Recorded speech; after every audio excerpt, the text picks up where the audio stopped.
여러분은 부모님께 용돈을 드릴 때 어떤 마음이 드시나요? 기쁜 마음으로 드리나요? 아니면 마지못해 내놓나요? 혹은 우리 부모님은 돈이 많으니 굳이 내가 드리지 않아도 된다라고 생각하시나요? 세월이 흐르고 시계가 변해도 변하지 않는 것이 있습니다. 바로 부모의 마음입니다. 부모는 자식을 위해 평생을 바치고 가진 모든 것을 주면서도 그것이 당연하다고 생각합니다. 하지만 자식들은 과연 그 마음을 제대로 알고 있을까요? 오늘은 우리 주변에서 흔히 볼 수 있는 그러나 결코 가볍게 넘길 수 없는 이야기를 들려드리려 합니다. 이 이야기를 들으면서 여러분은 어떤 생각이 드실지 궁금합니다. 그리고 이 이야기가 끝날 무렵 여러분의 마음속에 작은 변화가 일어나길 바랍니다. 제1장, 부모가 주는 것은 당연한가요? 서울의 한적한 골목길, 낡은 아파트에 사는 60대 후반의 부부가 있었습니다. 남편은 한때 대기업에서 열심히 일하며 가정을 책임졌고 아내는 평생 살림을 돌보며 두 아이를 키웠습니다. 젊은 시절에는 무엇이든 해줄 수 있을 것 같았고 자식들을 위해서라면 모든 걸 내어줘도 아깝지 않았습니다. 그렇게 두 아이를 뒷바라지하며 살아온 세월이 어느덧 40년. 이제는 아이들이 다 자라 각자의 가정을 꾸리고 부모의 손을 떠났습니다. 하지만 이상하게도 그 떠난 자리엔 허전함이 많았습니다. 아들은 좋은 대학을 나와 안정적인 직장에 다니고 있었고 딸은 결혼 후 남편과 함께 서울 외곽에 자리 잡고 있었습니다. 두 사람 모두 부모님의 도움을 받아 사회에 첫 발을 내디뎠습니다. 아들이 결혼할 때는 전세금을 마련해 주었고 딸이 결혼할 때는 혼수 비용을 보태 주었습니다. 한때는 이것도 부족한데 더 해주고 싶다라는 생각뿐이었는데 시간이 지나고 나니 한 가지 의문이 들기 시작했습니다. 우리는 이렇게 다 내어주기만 했는데 저 아이들은 우리를 위해 무엇을 했을까? 어느 날 남편은 아내에게 조심스럽게 말을 꺼냈습니다. 이번 달 생활비가 조금 빠듯한데 아이들에게 조금만 보태달라고 해볼까? 아내는 잠시 망설였습니다.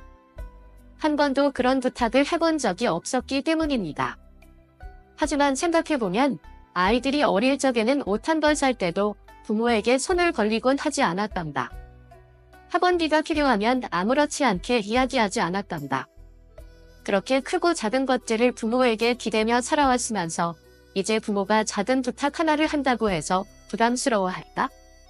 그런 걱정을 하면서도 아내는 조심스럽게 아들에게 전화를 걸었습니다. 건수야, 잘 지내니? 아들은 전화를 받자마자 바쁜 기색이 역력했습니다.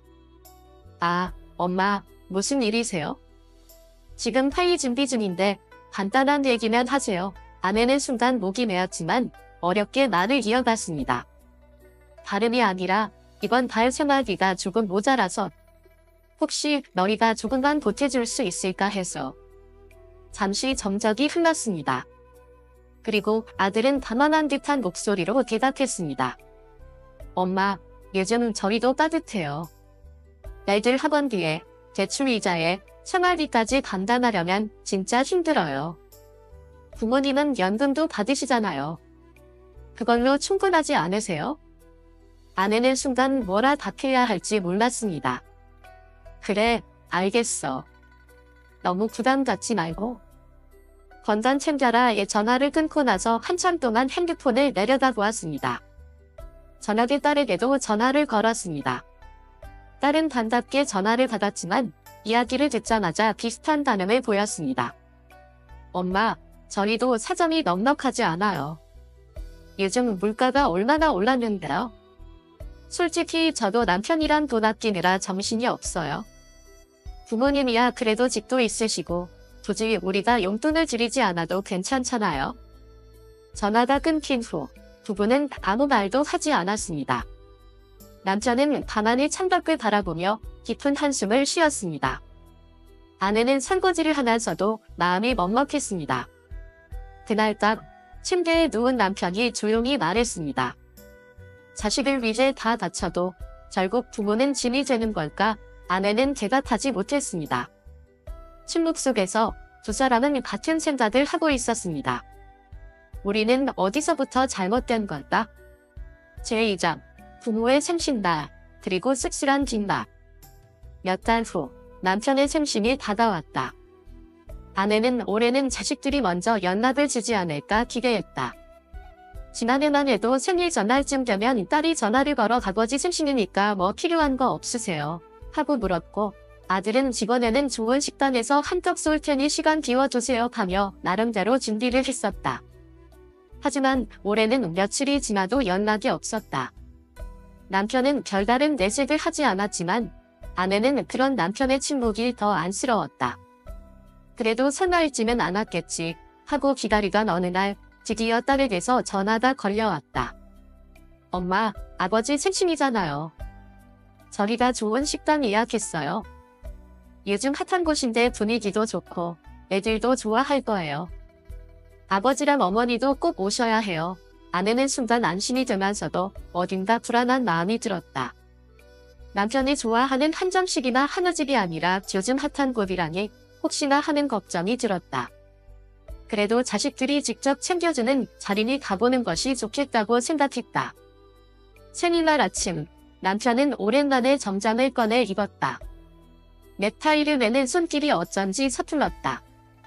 아내는 그런 남편을 보며 오늘 기분 좋으시죠? 하고 묻자 남편은 그럼 자식들이 초대했는데 안 좋을 이유가 있나 하며 웃었다. 하지만 그 웃음 속에 어딘지 모를 쓸쓸함이 묻어 있었다. 식당에 도착했을 때 자식들과 손주들은 이미 식사를 시작하고 있었다. 아버지, 어머니, 늦으셨어요. 애들이 배고프다고 해서 먼저 먹기 시작했어요. 아들이 반갑게 손짓하며 말했다. 아내는 순간 당황했지만 애써 미소를 지었다. 자리에 앉으니 테이블 위에는 피자, 파스타, 스테이크 같은 음식들이 가득 차 있었다. 남편은 조용히 메뉴판을 들춰보았지만 정작 자신이 먹고 싶은 음식은 어디에도 없었다. 아버지, 여기 스테이크가 진짜 맛있어요. 요즘 트렌디한 식단이라 아버지도 좋아하실 거예요. 딸이 밝게 말했지만 남편은 조용히 고개를 끄덕이며 포크를 들었다. 몇 점 집어 먹던 남편은 금세 포크를 내려놓았다. 그 모습이 못내 안쓰러워 아내는 조용히 남편의 손을 잡았다. 식사가 끝날 무렵 딸이 생일 케이크를 꺼내며 말했다. 아버지, 생신 축하드려요. 그런데 오늘 저녁값은 아버지가 내시는 거죠. 순간 공기가 얼어붙었다. 아내는 아들의 표정을 살폈지만 그는 아무렇지 않다는 듯 웃고 있었다. 아버지, 우리가 내려갔으면 어머니께서 이것저것 준비하시느라 힘드셨을 거 아니에요. 오늘 이렇게 밖에서 모였으니 그 수고를 덜었다고 생각하면 좋잖아요. 남편은 말없이 지갑을 꺼내 들었다. 계산을 마치고 나와 식당 앞에서 가족들이 기념사진을 찍자고 했다. 남편과 아내는 가운데에 서 있었고 양옆으로 자식들과 손주들이 둘러섰다. 사진 속에서 모두가 웃고 있었지만 남편의 눈빛은 어딘가 멀어 보였다. 집으로 돌아오는 길, 남편은 한마디도 하지 않았다. 아내도 굳이 말을 걸지 않았다. 가로등 불빛이 창밖으로 지나가고 버스 안은 조용했다. 창밖을 바라보던 남편이 조용히 중얼거렸다. 내 생일날 내가 밥값을 내야 하는 건가? 아내는 대답하지 못했다. 그저 남편의 손을 조용히 잡아줄 뿐이었다. 제3장 부모의 마지막 결단. 그날 이후 남편은 더 이상 자식들에 대한 이야기를 하지 않았다. 아내도 굳이 묻지 않았다. 예전 같으면 텃밭에서 흙을 만지거나 마당을 정리하며 시간을 보냈을 텐데 남편은 어느 날부터인가 서재에 틀어박혀 무언가를 정리하는 시간이 많아졌다. 처음에는 신문을 읽거나 책을 보는 줄 알았지만 어느 날 밤 아내는 문득 서재 문틈으로 빛이 새어나오는 걸 보았다. 문을 살짝 열자 남편은 책상 앞에서 깊은 생각에 잠긴 채 무언가를 적고 있었다. 여보, 늦었어요. 이젠 그만 쉬어요. 남편은 노트에서 눈을 떼지 않은 채 조용히 말했다. 이제 우리가 할 일은 다 한 것 같다. 자식들한테 더 이상 기대할 것도 바랄 것도 없지 않겠어? 그 말이 이상하게 들렸다. 하지만 아내는 그저 가슴 한쪽이 툭 내려앉는 느낌이었다. 며칠 후 남편은 아내에게 작은 봉투 하나를 건넸다. 우리 여행을 떠납시다. 갑자기요? 어디로요? 세계 일주 크루즈 여행이야. 1년 동안 바다를 건너 여기저기 다니면서 살아보자고. 아내는 깜짝 놀랐다. 아니, 집은요? 자식들은요? 남편은 조용히 웃으며 다시 작은 서류 봉투를 건넸다. 집은 정리했어. 자식들한테도 미리 유산을 나눠주고 남은 건 사회에 기부하기로 했어. 이제 우리가 남에게 빚질 것도 없고 자식들한테 짐이 될 일도 없을 거야. 아내는 봉투를 열어 서류를 확인했다. 모든 것이 깔끔하게 정리되어 있었다. 당신 정말 이 결정을 후회하지 않겠어요? 오히려 이제야 속이 편하냐. 남편은 창밖을 바라보며 조용히 웃었다. 오랫동안 무겁게 짓눌려 있던 마음을 이제야 내려놓은 듯한 표정이었다. 아내는 문득 몇 달 전 남편이 조용히 창밖을 바라보며 내뱉었던 말이 떠올랐다. 자식을 위해 다 바쳐도 결국 부모는 짐이 되는 것다. 그때는 차마 아무 대답도 하지 못했지만 지금은 알 것 같았다. 평생을 바쳐 키운 자식들에게 부모는 결국 당연한 존재가 되어버렸고 부모의 희생은 특별한 것이 아니라 그냥 그럴 만한 일이 되어버렸다. 하지만 부모도 한 인간이었다. 아내는 천천히 봉투를 닫고 남편을 바라보았다. 그래요. 우리 이제 우리를 위해 살아봐요. 남편은 조용히 아내의 손을 잡았다. 오랜만에 두 사람이 함께 같은 길을 바라보는 듯한 기분이 들었다. 제4장, 뒤늦은 후라. 여행을 떠나기 전날 자식들에게 마지막으로 연락을 했다. 짧은 문자였다. 엄마, 아빠는 1년간 여행을 떠난다. 건강하게 잘 지내라. 몇 분도 지나지 않아 전화가 쏟아졌다. 먼저 아들이 걸어왔다. 아버지, 이게 무슨 말씀이세요? 여행이라뇨. 갑자기 이러시면 저희는 어쩌라고요? 그 목소리 속엔 방황과 불만이 섞여 있었다. 남편은 짧게 대답했다. 어쩌긴 너희는 너희대로 살면 되지? 딸도 전화를 걸어왔다. 엄마, 왜 갑자기 여행을 가세요?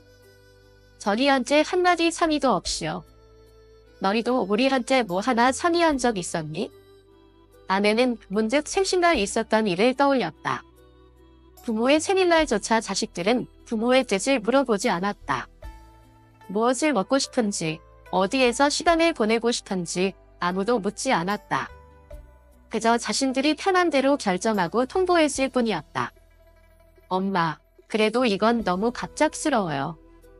아버지 연세도 있으신데 1년 동안 무슨 여행이에요? 아버지가 건강하실 때 해야지 늙어서 할 수 있겠니?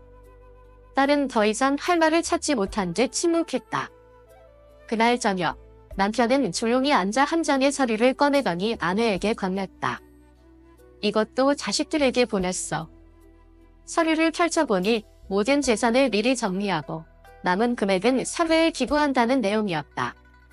그리고 마지막으로 자식들 각각의 계좌에 10만 원씩 입금한 내역도 적혀 있었다. 이건 또 뭐예요? 지난번 생일날 받은 선물값을 돌려준 거야. 부모한테 선물을 주면서도 계산기를 두드릴 만큼 아까웠다면 이 돈이라도 다시 가져가는 데 낫지 않겠어? 아내는 그 말을 듣고도 한동안 아무 말도 할 수 없었다. 다음날 아침, 공항으로 가는 길에도 전화가 계속해서 걸려왔지만 남편은 끝까지 받지 않았다. 가방을 챙기며 마지막으로 한마디만 했다. 이제 우리가 더 이상 짐이 될 일은 없을 거야. 비행기가 이륙하던 순간 아내는 창밖을 바라보았다. 저 멀리 희미하게 보이는 서울의 풍경이 점점 작아지고 있었다. 그리고 그 안에서 자식들이 뒤늦게 후회하며 보냈을 수많은 메시지들이 받지 못한 채 흩어지고 있었다. 제5장, 진정한 효도란 무엇인가? 여행을 떠난 지 어느덧 1년이 되어갈 무렵 부부는 마침내 한국으로 돌아왔다. 공항에서 짐을 찾으며 아내가 조심스럽게 물었다. 이제 다시 집으로 가야겠네요? 남편은 잠시 망설이다가 천천히 고개를 저었다. 아니, 우리 집은 이제 거기가 아니야? 아내는 더 이상 묻지 않았다.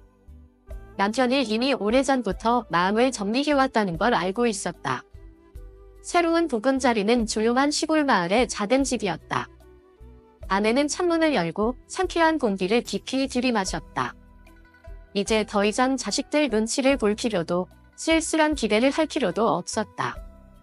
남편은 정원 한쪽에 작은 텃밭을 만들고 아내는 정갈한 식탁을 차리며 하루하루를 보냈다. 그들은 처음으로 정말 오롯이 자기 자신을 위해 살아가고 있었다. 그렇게 시간이 흘러가던 어느 날 낯선 번호로 전화가 걸려왔다. 엄마, 저예요. 딸이었다. 망설임 가득한 목소리였다. 엄마, 아버지, 잘 지내세요? 아내는 딸의 목소리가 왜 그렇게 낯설게 들리는지 알 것 같았다. 1년이라는 시간 동안 딸은 단 한 번도 연락하지 않았다. 그동안 부모 없이도 잘 살아왔을 것이다. 그런데 지금에 와서 전화를 건 이유가 무엇일까? 그래, 잘 지낸다. 너희는?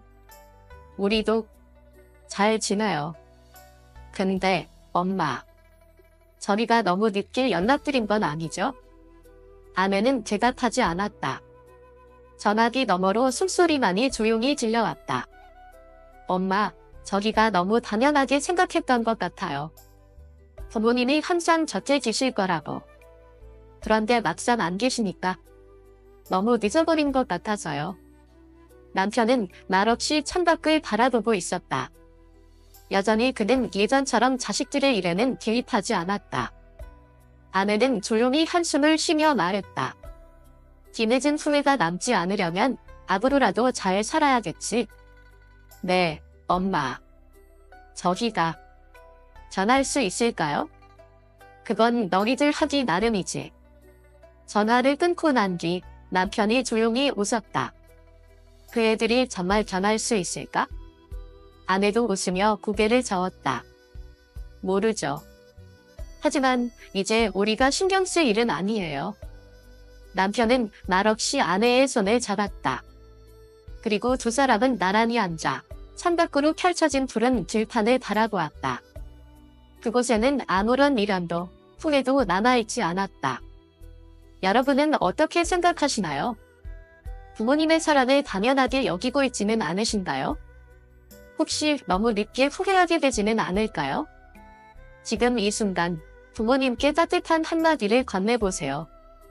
엄마, 아빠, 오늘 하루 잘 지내셨어요. 이 작은 말 한마디가 부모님께는 세상에서 가장 큰 선물이 될 수도 있습니다. 여러분의 생각을 댓글로 남겨주세요. 이 이야기가 공감되셨다면 좋아요와 구독을 눌러주세요. 주변 분들과 공유하여 더 많은 사람들이 함께 생각해 볼 수 있도록 도와주세요. 다음 이야기에서 또 만나요.